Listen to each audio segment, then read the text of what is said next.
ब्रह्ममुरारिसुरार्चितलिङ्गं निर्मलभासितशोभितलिङ्गम् जन्मज दुःखविनाशकलिङ्गं तत्प्रणमामि सदा शिवलिङ्गम् देवमुनिप्रवरार्चितलिङ्गं कामदहनकरुणाकरलिङ्गम् रावणदर्पविनाशकलिङ्गं तत्प्रणमामि सदा शिवलिङ्गम् सर्वसुगन्धसुलेपितलिङ्गं बुद्धिविवर्धनकारणलिङ्गम् सिद्धसुरासुरवन्दितलिङ्गं तत्प्रणमामि सदा शिवलिङ्गम् कनकमहामणिभूषितलिङ्गं फणिपरिवेष्टितशोभितलिङ्गम्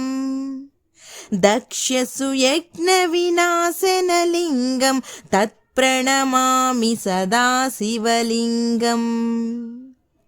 कुङ्कुमचन्दनलेपितलिङ्गं पङ्कजहारसुशोभितलिङ्गम् सञ्चितपापविनाशनलिङ्गं तत्प्रणमामि सदा शिवलिङ्गम्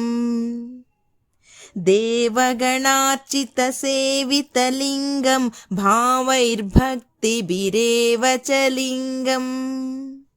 दिनकरकोटिप्रभाकरलिङ्गं तत्प्रणमामि सदा शिवलिङ्गम् अष्टदलोपरिवेष्टितलिङ्गं सर्वसमुद्भवकारणलिङ्गम् अष्टदरिद्रविनाशकलिङ्गं तत्प्रणमामि सदा शिवलिङ्गम् सुरगुरुसुरवरपूजितलिङ्गं सुरवनपुष्पसदार्चितलिङ्गम्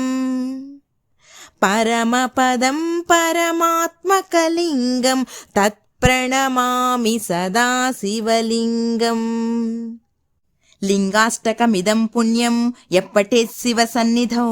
शिवलोकमवाप्नोति शिवेन सह मोदते।